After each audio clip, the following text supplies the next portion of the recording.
What's up, and welcome to this week's episode of the G Vegas Gridiron. Once again, we are joined from the cornfields by our guest host, Mr. Ricky Nichols, as James is off traveling the world. Ricky, welcome back, my brother. How we doing? Great. Good to be back. Appreciate it. Yes. Love that you're here. Captain Chris, happy to see you back in the seat, taking care of your family, being the captain of that household. Captain Chris, good to have you back, my man. How we holding up? We're hanging in there. All 4 kids are in bed as of now. We agreed to let them keep their light on, so great sleep is probably in their future. But we'll see how it goes. You're here. You're alive. You're back. That's all that matters.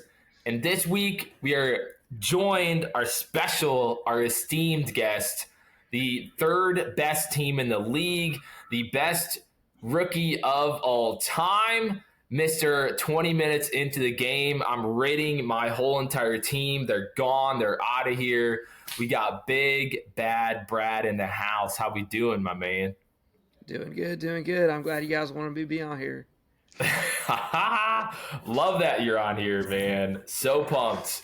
I want to jump right into just the how are you feeling about your team as a whole, and then we'll kind of dive into this past weekend of your matchup with Corbin. But give me, where's your head at just with your team as a whole?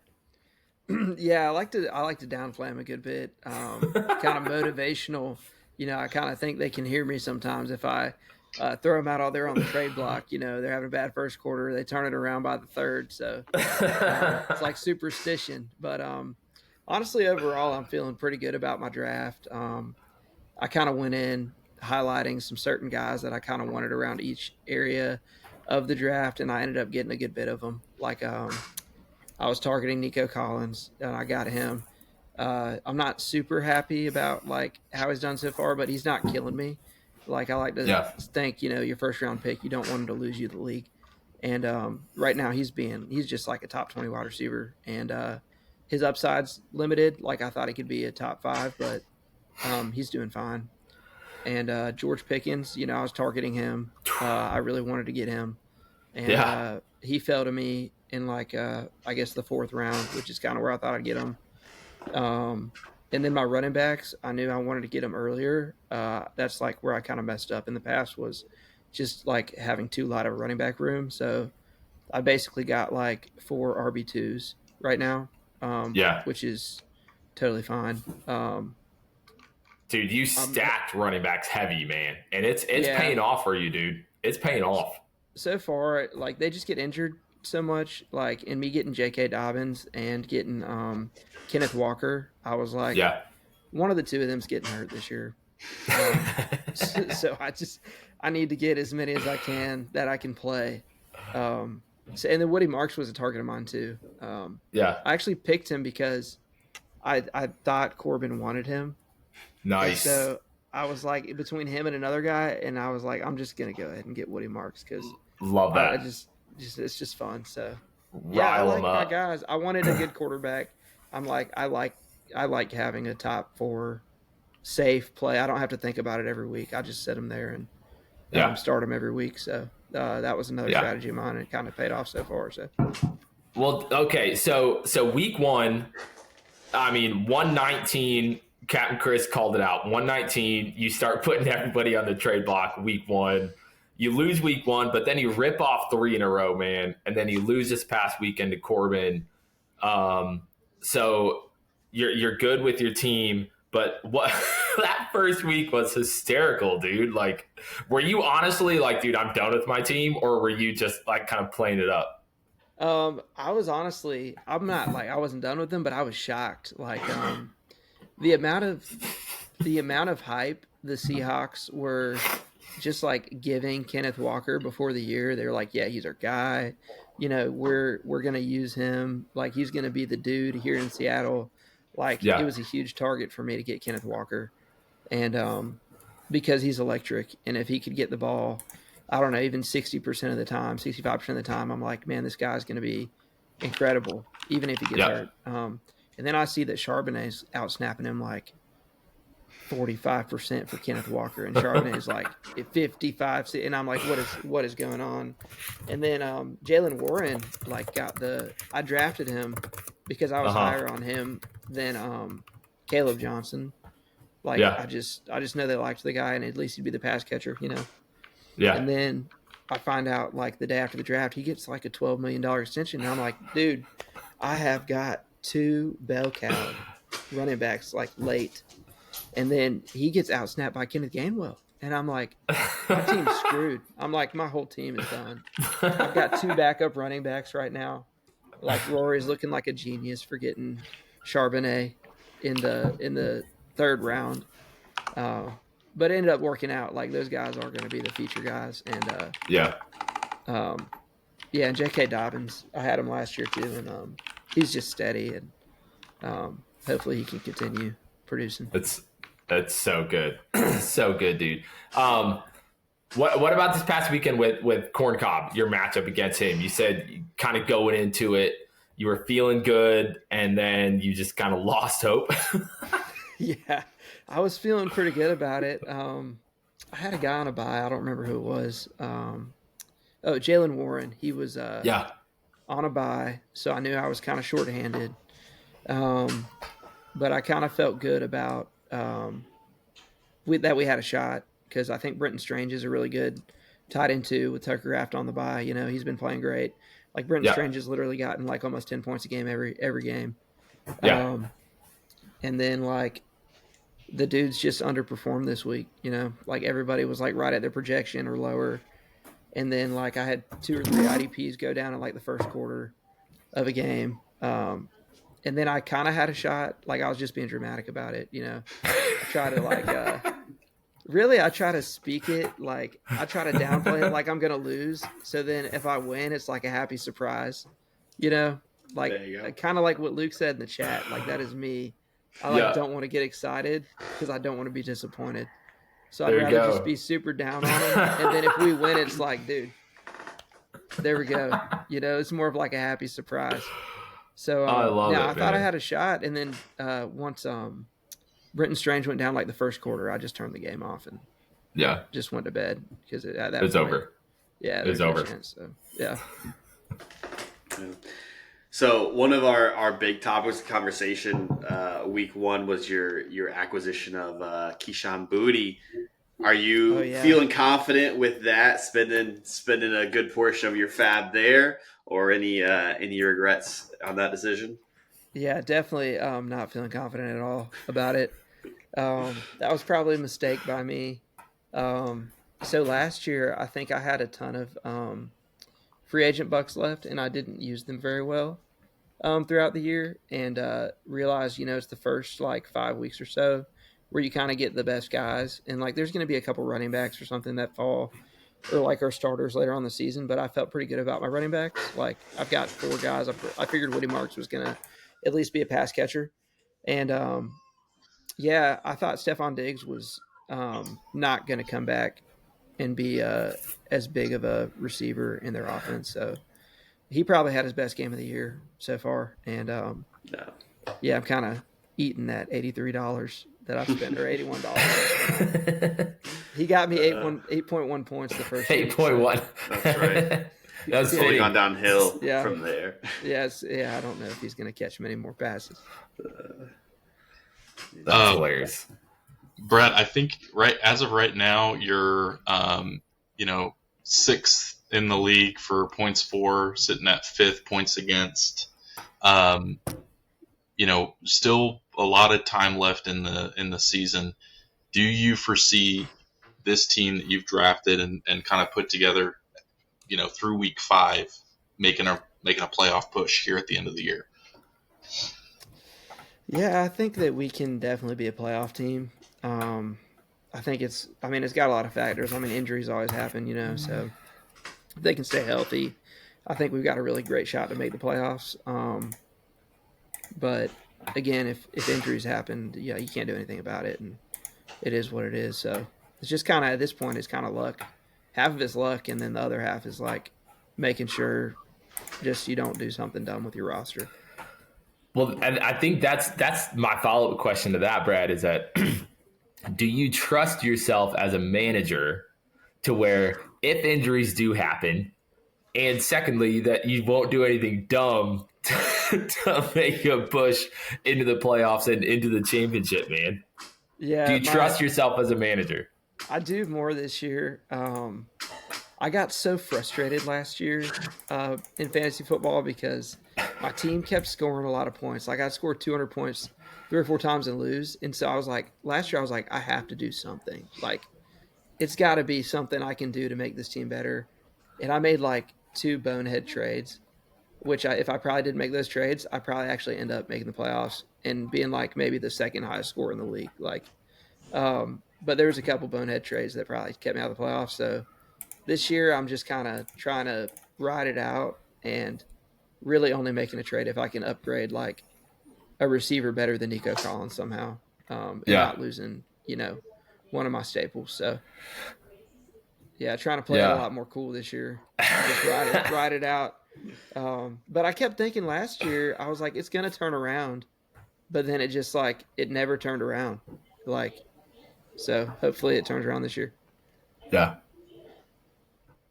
To that point, Brad, I'm looking at, someone this year who could be you last year at this point. Billy Buck sitting there first in points for, but he's down the pecking order as far as record and being in the playoff hunt. What kind of advice do you have for a team like that where it's just like, hey, we're scoring the points, we're just not getting the wins, our matchups just aren't favorable?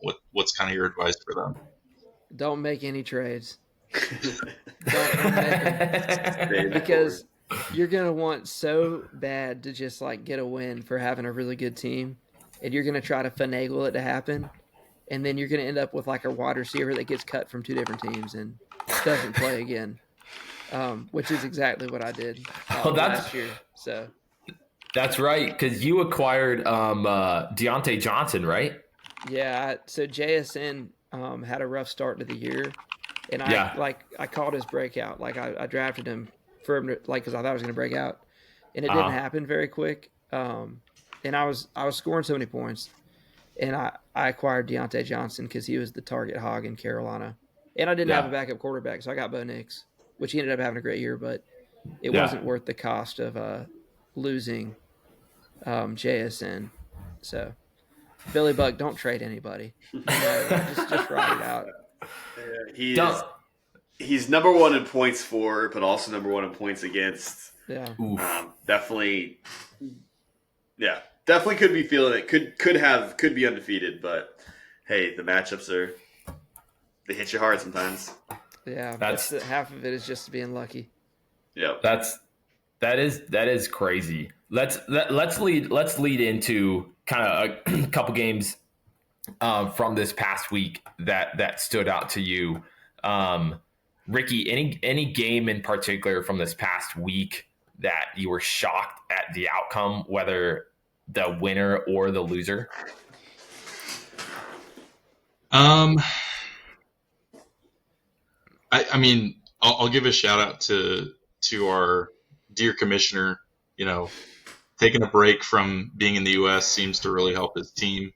We talked about last week, when was that first win going to come for him? And Iceman, unfortunately took the bullet for him. He's kind of pulled the plug, it seems, on the season. He's almost pulled a Brad, but just for the entire season. As far as his outlook, blaming age and veteran status to his not so good fortune this year. But shocking. I think that was my kind of game of the week as far as, hey, James's team, are they turning it around, turning over a new leaf, starting to emerge as the team that we thought they were going to be at the beginning of the year? Yeah, that was good. Good to see him get a win, and it flipped pretty quick too. You know what I mean? Like, I feel like for most of the game, he was down, and then all of a sudden it was like, wham! all of a sudden he's at like 70-30 projection and just out of nowhere. And I was like, what just happened? Like it flipped so quick and all freaking, Bill, man. Bill up there in Washington. Holy smokes.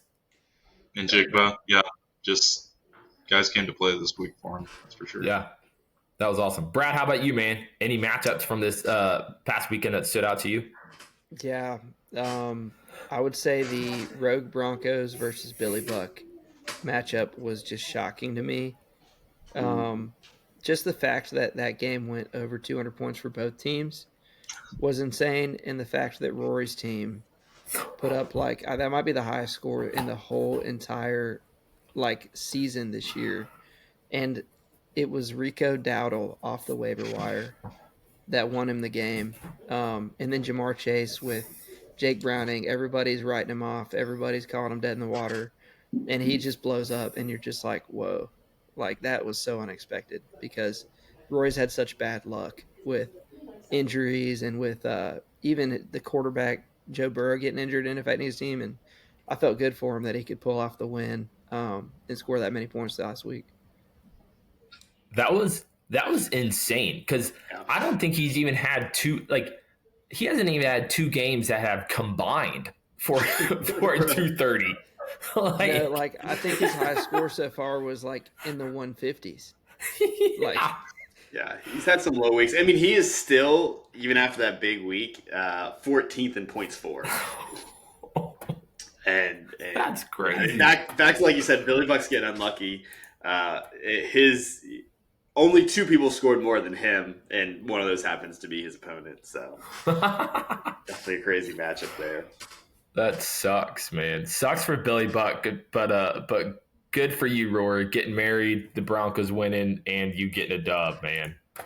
Props to you, dude. Good winning gift there.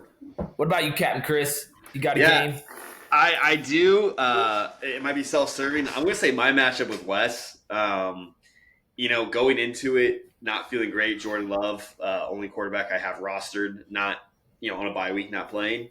Also have had Kyle Pitts and a couple IDPs on the bye, and our projections were just swinging back and forth all Sunday or Thursday, because Mac Jones played Thursday night. Yep. He put up a huge amount, and yeah, I kind of felt like I had a chance. I picked up a couple IDPs that I had left blank just because I was like, I'm sunk in the water.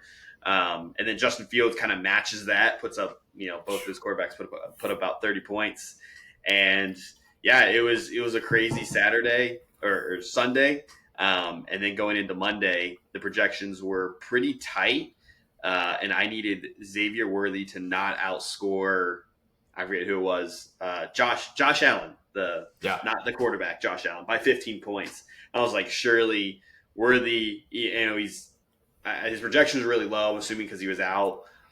He put up 16 points last week. I was like, I've lost you. I don't have a chance. And was holding my breath all through Monday, and somehow came out with the win. So I was very, very pleased with the boys. Definitely felt like I stole one. I know that was a long-winded answer, but it was. I was on the edge of my seat all weekend. That's for sure. Thursday through Monday night, and that's just such a long weekend. The roller coaster of Mac Jones put up 30, and my projections looking good to Sunday, just dipping back and forth. So yeah, it was fun. Good for you, man. Happy you got the dub. I think for me, Ricky, your matchup with Noel. Every time, dude. What's up with you and Noel? Every time you guys match up against each other. Holy smokes, dude. That's crazy. Yeah, it's crazy matchups every time. The .04 matchup, obviously being the closest one. I can't remember if it was last year or the year before, but this, it was like Kelsey catches a ball, and then Hollywood Brown catches a ball, and then one of my defensive players gets a tackle, and it's just the whole, Chris was saying the whole weekend for him, my Monday night was probably all that stress just put into one night. And I don't know which is worse, honestly, just being stressed for 4 days or being hyper stressed for 3 hours on a Monday night. But just crazy matchup. I feel for Noel just losing, matchups that closely, especially the same person. I can't even imagine what that feels like. But and stack corrections still haven't come out, so it's true. Snap! There's always a chance. There's always a chance. Holy smoke! So by this time tomorrow morning, by the time this is released tomorrow morning, Ricky could have an L and Noel could have a W. Oh Very my good. gosh. Ricky, how does that make you feel, man? I mean, if it's a 1.23, stack correction, so be it. But I feel safe enough. I don't think there'll be a big enough stack correction for that to happen, but who knows? We'll see what happens. Dude, that was wild. And that is crazy how every matchup you guys have. It's this is 1.23, another one was 0.04, another one was another 1 pointer. 6-9. And I think James said that in all 4 of the matchups, Noel has outscored 50 points, I think. 50 points? Wow. The first time we played. That doesn't even make any sense. That doesn't even make any sense. That's insane. I can't make sense of it at all. It blows my mind. That is so awesome. I love it, man. Oh, I love it. All right, let's dive into waiver wire ads, transactions going into this week. Some big money spent. Oh man, I had a good laugh. I had a good laugh. If anyone else had a good laugh, I had a great laugh. I had an amazing laugh. I mean, alluding to it, Joe Flacco for $50. No one else bid. Heard the news that he got traded to the traded from the Browns to the Bengals, and man, that's shocking. Like I almost put a $0 waiver wire in and decided I don't even want to. Like I don't want that. But the shocking thing of it is he has Jared Goff and Trevor Lawrence, who aren't who haven't put up bad numbers. Like I don't. Yeah. Why? Yeah. Billy Buck, I want to know why. If you're listening to this, throw in the chat why. Why did you spend $50, dude, on Joe Flacco? What do you got 2 serviceable quarterbacks already, man? What are you doing? I mean, Joe Flacco's not exactly lighting it up. No. He finished his last game played with negative points, negative 6 points. It's not like the Browns are a horrible team. I mean, they're definitely not, a contender, but I don't think Joe Flacco is just going to be, throwing 4 touchdowns to Jamar Chase. So who knows? I don't think so either. Shout out Ricky. I mean, not Ricky. Rory, for before you and I made the deal. Shout out again for spending all of your money on the season. Fab. Well done. $10 on Jimmy Horn. Jimmy Horn. I don't know. I don't know why. Do either of you guys know why? One game played the whole season. Jalen Coker's coming back pretty soon for the Panthers too, so it's going to be Tedero McMillan number 1. Yeah. Jalen Coker number 2. Running back number 3. Xavier Legette. Well, he's like number 5 behind the Well, Titans. Right, yeah. Still. Then you have Horn, who will be rotating in when somebody's tired. When somebody's tired. I mean, that's kind of the trend this year, right? There's a wide receiver that goes off or not even goes off, but like 4.5 points. Some looks, he gets some looks in the week, and people spend money on him. It's been that kind of way for wide receivers for whatever reason this year. Yeah, I don't know. I can't say anything. I spent $81. But he put up more than 4 points. So what I want to know is how much Rory would have bid on him if he had more than $10. Oh, all of it. he would have spent all of it for no reason. Well, and this is coming absolutely after no a week reason. that he scored 229 points. Like, it's not even, it was a down week. Like, that, I think that's the head scratcher there is, hey, Rory, you put up over 200 points and you're still bidding $10 for a guy that scored 4.5. Like, That's so funny. Brad, I want to know what was going through your mind when you picked up Flournoy and then like an hour later you dropped him for a kicker. I want to know what was going on in your head. So I didn't even look at my kicker spot. I just like leave it be because they're like so variable. And I just realized that my kicker was on a bye. Oh no! Just needed one, so I just dropped my other kicker. I was just gonna stash him because I have George Pickens, and if he got hurt for some reason, then he'd be a good stash. But I'm like, the 8 points I get from this kicker is more important than just stashing him. So I just didn't realize I needed to play kicker this week. That was hysterical. But I did see Chuck drop Juju, so I'm gonna have to figure out how to get roster. Yes. Pick him up and then 2 days later drop him and then pick him up again. Freaking the guy that I hate this so much. I hate this so much because the guy that he dropped Juju for, Tyquan Thornton, I've had Tyquan the last couple of weeks. And I've started to have Tyquan, right? Did you have him too? I dropped him too. I shouldn't have. Son of a gun, dude. I drop him because I'm like, all right, like Xavier Worthy's back. Like those guys are getting healthy. Thornton's gone. He only had like 2 looks the week before. He's gone. He finishes with 11 points, which would have gotten me the dub against Kurth this past weekend. I was so mad when I was like, are you kidding me? Are you kidding me right now? It pissed me off, man. You're welcome, Chuck. I think the biggest acquisition, Ricky, getting Kamani Vidal, definitely had a lot of activity on there. Got it with $23. Feeling good about that one. Well, full transparency, my initial bid on that was 13. And as I was doing some research, a lot of people had a 25 or 20 to 50% percentage of fab to spend on him. And I was sitting about like 63. So I was like, I'll bump it up to 23. And, obviously that was enough. And even if like right now I'm battling if Chuba Hubbard's going to play, he'll probably end up being in place for him. It's kind of a safety blanket in that sense. So that was kind of my thought process there. But yeah, happy to get him for sure.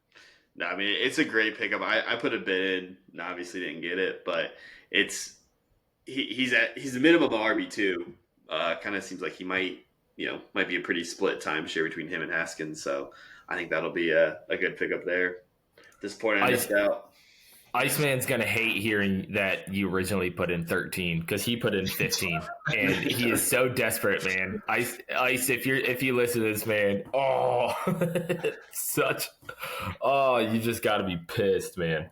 Yeah, just got to be pissed. Speaking of transactions, I want to hear your thought process, Libby, with the trade that just went through a couple hours ago.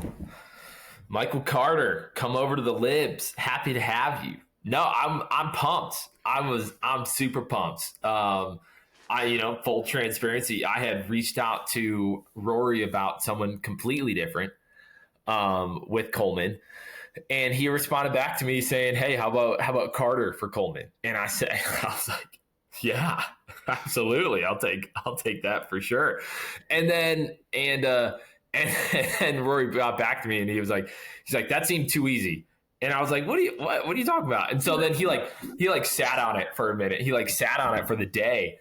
And so then earlier today, I reached back out to him. I was like, hey, how you do you want to do it or not? And he's like, I don't know if I want to ride the roller coaster of Coleman or not. I don't know. And I saw that he had spent all his fab. And I was like, let me throw in some fab. And he's like, now you're speaking my language, man. Absolutely. And I was like, yes. Oh, I was so pumped, man, because I needed that bad. My team's down bad, dude. And I need him to. But knowing my luck though in this year is that suddenly Carter's going to be benched for DeMercado for no reason, and then Coleman's going to just form that connection with Josh Allen and just go off, and that's just how it's going to be. But I'm hoping, praying to the black magic gods that doesn't happen. But yeah, man, I'm happy. Happy Carter's over at the Libs. I needed that bad. Season turnaround happens now. There you go. Happens now. And Brad, you and me, we've been in trade talks, man. And you just told me right before this that you can't do it, that you're backing out. I can't do it. I made too many mistakes last year. I traded away J.K. Dobbins last year, actually, because I thought he was going to get hurt or injured or something. He ended up getting hurt, but he would have been better than the guy I acquired for him last year as well. So those trades last year, I'm pretty stubborn this year, unless I can get like JSN or like CD Lamb or somebody like that. Don't live in the past, Brad. It's only going to hurt your future. Don't live in the past. I'm a history teacher, man. You got to learn from mistakes. Oh, that's good. Love that. All right, let's dive into this upcoming weekend as far as matchup goes, and then I want to hear your top three, bottom three there, Brad. But as far as matchups this weekend, Captain Chris, I'm going to throw it over to you, man. As far as we don't have Commish this week to give us the game of the week, but Captain Chris, you're looking at this week. What are you looking at as the game of the week? So again, I'm not sure. I think the game of the week. I don't know. I mean, looking through the list, there's no like one that really stands out. Yep. Honestly, Brad and Chuck's matchup could be a really good one. Chuck's hot. He's 4-1. He's kind of, I feel like slid on the radar a little bit. Like shouldn't be. But a lot of that may depend on Lamar's situation. But even without Lamar, he has Sam Darnold. I think he'll be all right. So I think that could be a really good matchup, a good one to watch. I love Jaden Daniels, and I think he balled out last week. They got a big Monday night game against Chicago coming up, and there's obviously the Caleb Williams, Jaden Daniels kind of rivalry there. I think he's going to step up to the plate. So I think that could be a really good one. Honestly, Brad, probably because I love Jaden, I think you're going to take down Philly cheesesteaks there. I appreciate you saying that. I know I'm really low on us sometimes, but I would be so surprised if we win this week. I've got Nico Collins on bye. I've got Woody Marks on bye, so I'm going to have to play. It looks like I have to play Josh Downs and some other like not startable. Keyshawn Booty. No, I'll probably play Kendrick Bourne if Juwan Jennings or Ricky Pearsall's out. But he went off for you last week though, man. Yeah, he did, but that might have been just a one-hit wonder. So we're gonna roll the dice again. How does that make you feel, Brad? How does that make you feel that you got some belief from outside sources into your team? Feels good. Don't want to get too confident though. That's yeah. We know you. Of course. What about you, Brad? Looking ahead at this weekend, give me a matchup that you're excited about. Yeah, I'm actually looking forward to Dolphin Death versus the Corn Cob Kims. Somehow, Corbin's 3 or 4 backups that he has picked are now starters, and it has made his team possibly the best in the league. Like it's just really good. Don't say that. Jalen Hurts. Yeah. Christian Don't McCaffrey. say that. Don't give that to Corn Cob. Is a wide receiver 2 or a running back 2. Deebo Samuel, like with the McLaurin injury, is like a borderline wide receiver 1. Like his team is really good, and but so is Elliott's. I mean, his team is stacked too. Just depends on the kind of week that Montgomery has. Is he going to score him 5 points, or is he going to score him 15 or 20 by getting in the end zone? So, honestly, if Corbin can go 5-1, he's pretty much probably a lock for the playoffs. And it's a big week. Yeah, I agree. I think that's a big one. I think that's a really big one. Ricky, how about you? You got a matchup, man? Yeah, I'm looking at a couple of 2 and 3 teams here between Rory and Noel. I can't believe I'm putting, Rory as matchup of the week, but after you score 229 points, I don't know how you can't. Can he replicate that? Can his team continue to produce that amount each week? I don't think so, but it'll be interesting to see how he does versus Noel's team this week. Noel coming off obviously a really heartbreaking loss, very close loss. So maybe that team bounces back a little bit better this week, puts up more points to try and secure the victory a little bit better instead of leaving it to Monday night to try and squeak one out. So I think that'll be a good one. Just to see, hey, is Rory legit? Is he gonna turn around and rip off a couple of wins here? I definitely keep a close eye on that matchup this week. Yeah, and I think key for him is what's going to happen with Rico and Chuba. Like, that is so key for him, because if Rico keeps handling that, being that bell cow with Chuba being out, that just takes his team up a notch. Yeah. Absolutely. I was going to look at DJ's game, but Chris, I'm going to leave DJ for you. I'm gonna leave that one. I'll do some research, see if I can come up with anything real quick. But no. So I'll leave that one for you, Chris. I'm looking at your game versus Maverick, man. I think that's gonna be really tight. Yeah. Again, all the way, through the weekend, Sunday and Monday. I think that's gonna be just a really, really tight matchup. For you, it's okay. What kind of game is Marvin Harrison going to have, right? Like, which Marvin Harrison is going to show up? Is Shaheed? Can he have replicate what he did last week with the Saints? Can he have a huge game? For Luke, which AJ Brown is going to show up, right? Like, what's going to happen there? Is Luke May going to keep? Drake May, is he going to keep balling out? For the Patriots as his QB1 and have that connection with Diggs, right?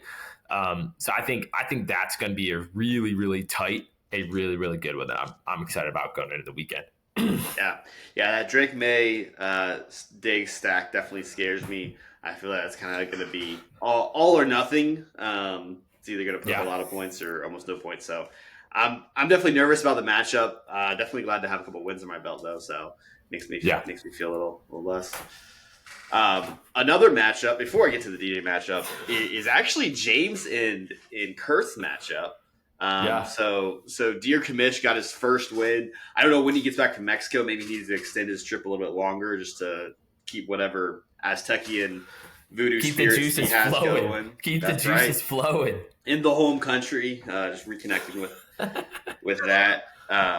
But one thing that's going to be super interesting about this matchup is obviously a lot of buys, but James is going to have both Bill and DeAndre Swift on Monday night. 2 running backs. Bill put up 30 points for him last week. Let me see what Swift's been doing. Swift's put up 16 points last week, about 12. So if he's in the hole by 40, it's possible that he can pull it out Monday night, and it'll just make it a very interesting watch. Obviously everyone has a few bye players, so kind of hurting Kurt's team a little bit, but I think that's gonna be a tight one. Yeah, I think that's gonna be a good one. That'll be interesting to see if he can get his second dub, or if Kurth will continue moving forward, which I hate. I think the nicknames he gave his players, I think, are going to give them motivation. I think that's a School of Brad move right there. He changed every single name except for the kicker to something POS, and I think that's going to motivate them to play better. There you go. That was awesome. Brad, how about you? You got a matchup? You got another one? Let's see here.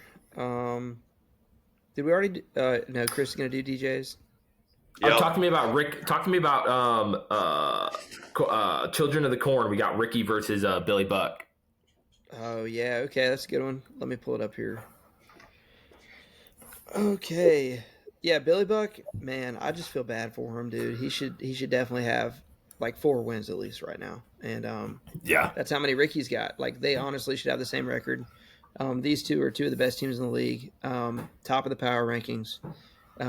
Really good teams, good running backs on both sides. Jonathan Taylor, Kyron Williams, James Cook, Quinshon Judkins, some of the best you can get, and it's just going to come down to those flex spots coming between Hollywood and Devonta Smith, and then how does the Chargers backfield shake up? And Jerry Jeudy, he's been a pretty big disappointment, but you never know with him. So I think it'll be close. I'm gonna have to end up taking Jose in that one. I think his luck's going to turn around, and he's going to end up being 3-3. Yeah, I mean, at some point when you're number 1 in points for and number 1 in points against, I mean, come on, like the poor guy. There's no way he should be 2-3 right now when he's already put up almost 1,000 points. Yeah. That's crazy. The amount of points that he scored. That's an interesting segue. I like to point out our friend Big City Belief is number 16 in points for and 16 points against, with a 2-3 record. So sometimes the 3-2, yeah, even 3-2. That's ridiculous. Sometimes the chips fall weird. He is. So if we take the all play record, meaning if he played every team across the league every week, he would have a record of 21-53-1, one tie for 28.7% win percentage, and the only person lower than that would be James. Oh my gosh! Yeah, he is 3-2, so he's got a 60% winning percentage there. So I know I keep picking on him, but again, the stats are there. You're 16th in points for, and somehow 16 in points against. I take Wes in that one. Lock of the week. I'm going to take DJ in that game. Stop it. No, I'm going to. This is what I learned from last year, fellas. Is it's not about how many points you score. It's about who you play on a given week. And I think that the belief is there. Big City Belief. It's more about the feels.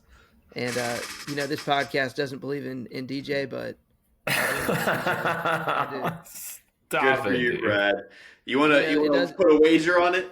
If Iceman can go 7-7 last year, have the same record as the third best scorer, DJ, you can go 7-7 this year and make the playoffs, man. I believe he might be the Iceman of this year, but he's going to stack up the wins. Hey, wins are all that matter. That'd be so shocking. I'm with you, Chris. Lock of the week is him losing to Tank for Arch. Like that's got to be the lock of the week. Again, that luck with there's no way that the luck for Billy Buck keeps going that way, and there's no way that the luck for DJ keeps going the way that it is. Like at some point, it's got to flip. It has to. Yeah, but that's what Brad thought last year. Will end up being 7-7. They'll both be 7-7 at the end of the year. Oh my gosh, it'll be something. That'd be sick. Ricky, you got? I think we're missing a game. I think a game or two. Is it you and Iceman, or did someone already say that one? No, we haven't talked about that one. Me and Ice. Okay. As of right now, that is, I think, the closest projections for this week. And I know some people haven't filled out their lineups completely, but this is one where John, you got to have it. Iceman always also has to have it, but I do want to give the slight edge to you, John, this week. I think the crazy thing is, and I'm just kind of looking at the sleeper up here with this. You guys have very similar average fantasy points for each week. like 167, and then it's like a slight difference in the decimals.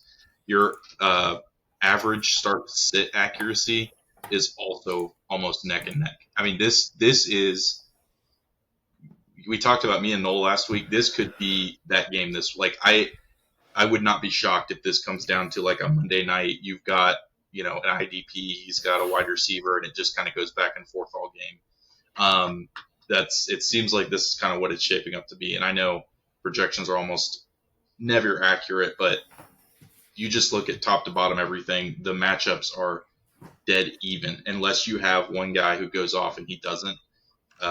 This could end up being a very close matchup all the way to the end as well. So, gotta have it.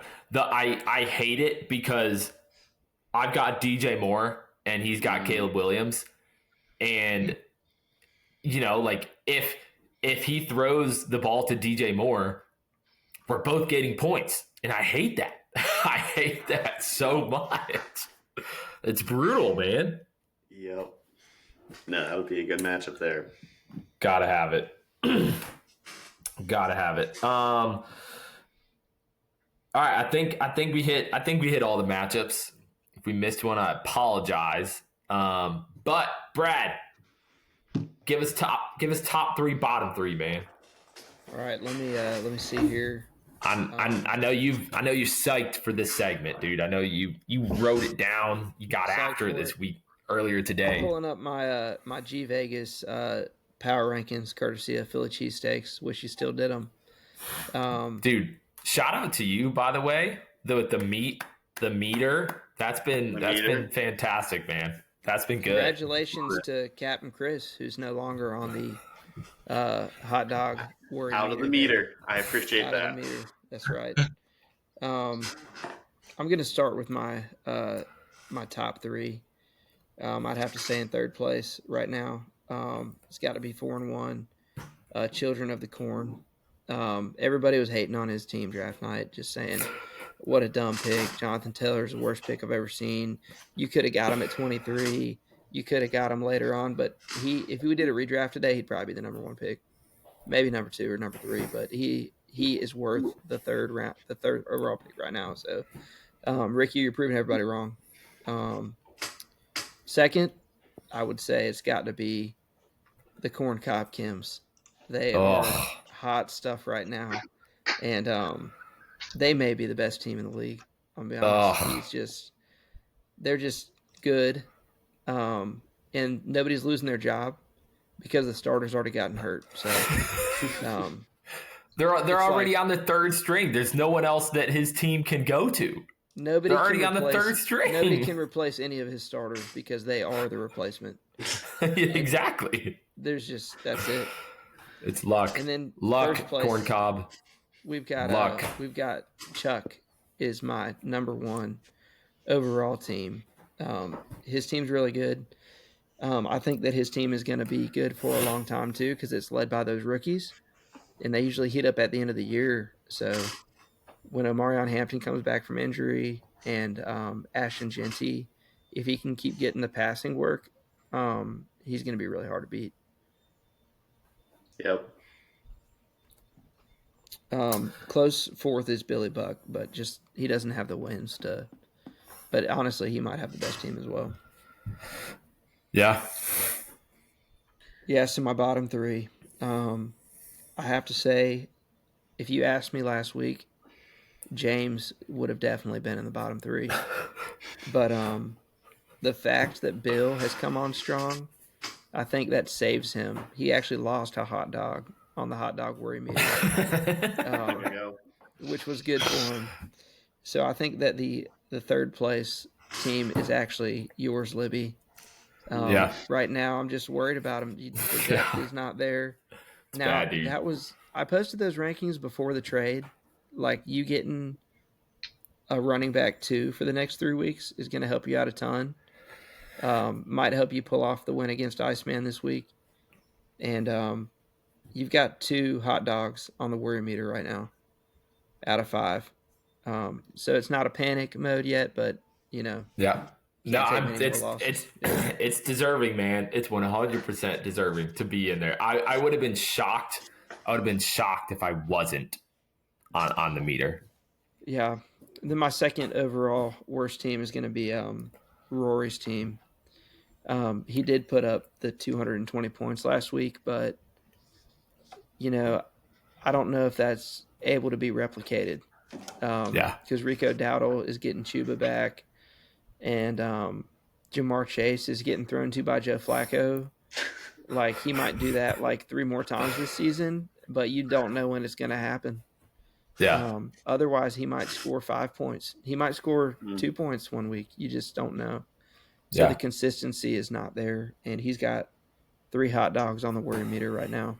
And then the number one, unfortunately, worst team right now in the league, just in my opinion, is Iceman's team right now. Oof. It's being 1-4. The injuries just killed him. And his team is it's just Chase Brown didn't turn out to be as good as he was supposed to be. Tedero McMillan's getting a lot of usage, but can't catch a touchdown to save his life, so it's really hurt his ceiling. Chris Godwin doesn't look great coming back from injury. Might take him a couple more weeks. And then just past that, there's not really more on the bench to play. So I think he can turn it around. I think his draft was a lot better than last year, and he's really figuring it out. But he might have to make like a trade or two to avoid the hot dog bowl. And he's got I think he's got, let's see, how many hot dogs does he have? He's got 4 hot dogs on the hot dog worry meter. 4. So it's oof. Yeah, it's we'll see how it does in the next couple of weeks, but it's very worrisome. So a question on the Rogue Broncos. Obviously mentioned Joe Flacco now flown to Jamar Chase. Is that an upgrade or a downgrade from Drake Browning? Honestly, I think it depends on the week. Yeah. I think it's probably, honestly, maybe a slight upgrade because they're going to be able to do more stuff at the line like he's experienced. And he kind of knows, how to check into things and stuff. But honestly, he is like molasses.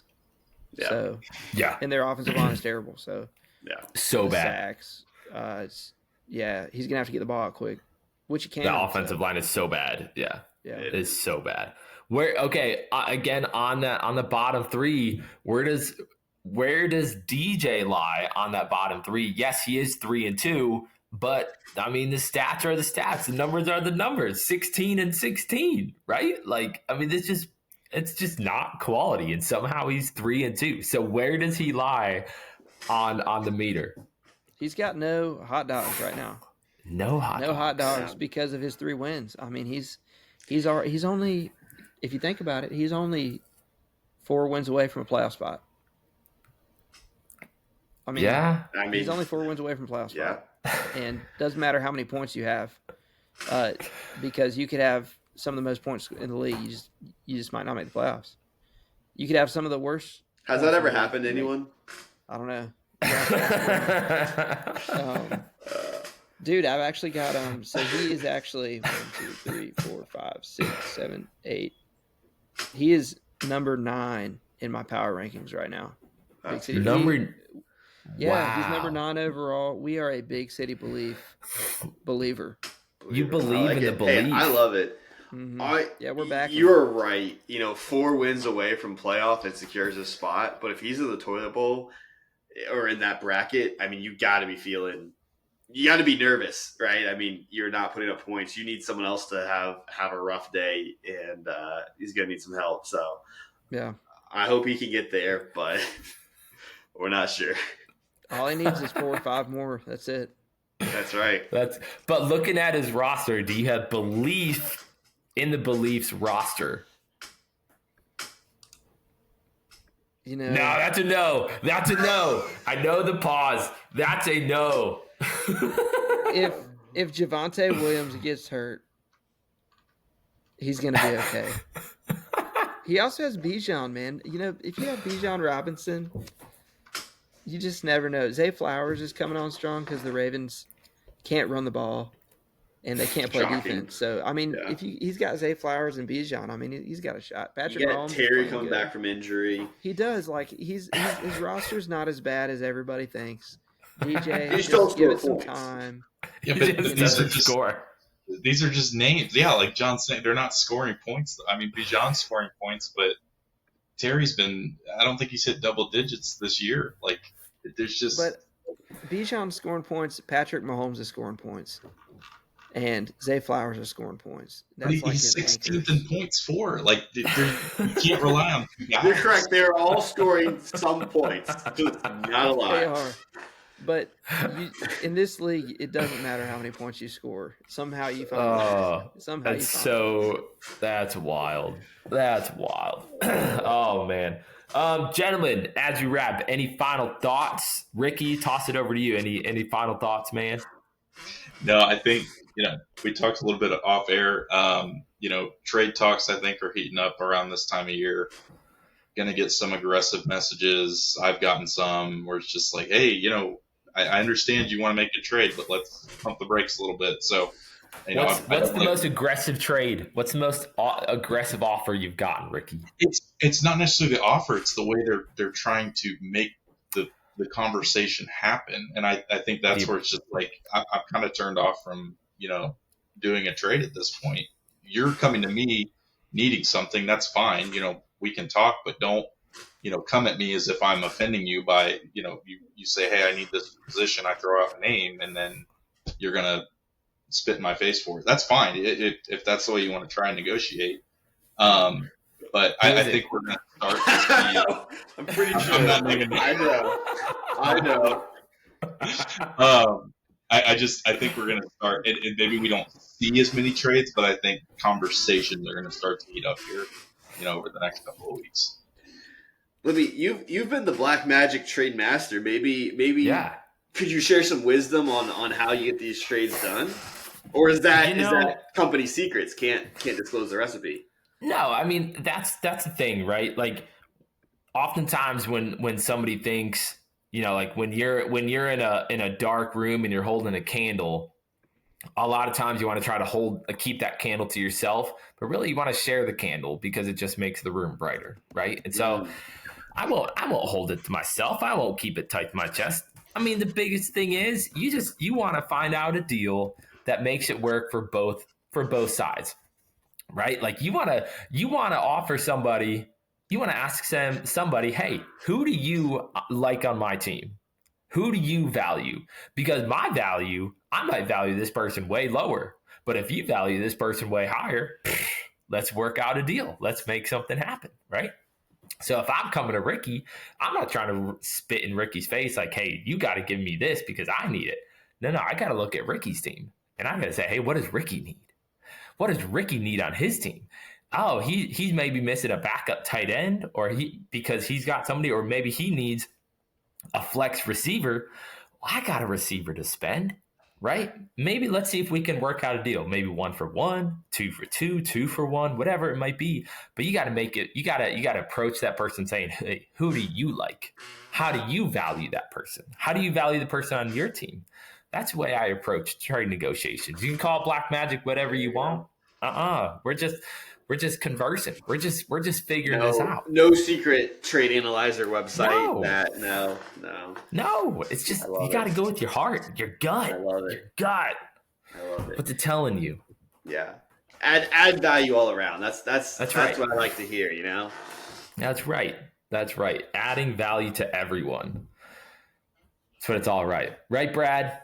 Like right. You and our trade negotiations have been good, right? No, I think I kind of feel the same way as you. I try to say this is how I value somebody. They're a high-end wide receiver too, and I see you need a running back, and so trying to figure that out. Yeah, just trying to figure it out. Ricky, I might shoot you over text later, man. Just start sending some lowball offers to everyone. That's right. That's what I'm going to do. Wake up at 3 a.m. and just shoot them out there. Lowball. Just lowball. Absolute garbage. I definitely don't mind the conversation. send those out to people sometimes. Yeah. The conversation. Just hope for a misclick. It can definitely go south quick. Don't worry. Just be respectful. Chris, what you got, man? Final thoughts.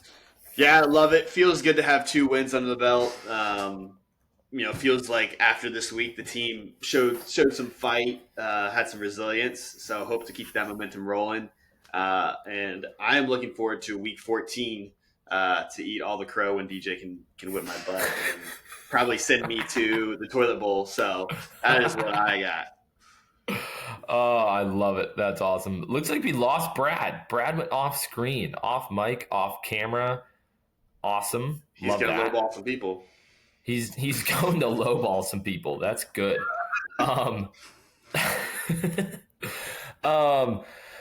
My final thought is, man, I'm nervous, man. I hate this. I'm 1-4.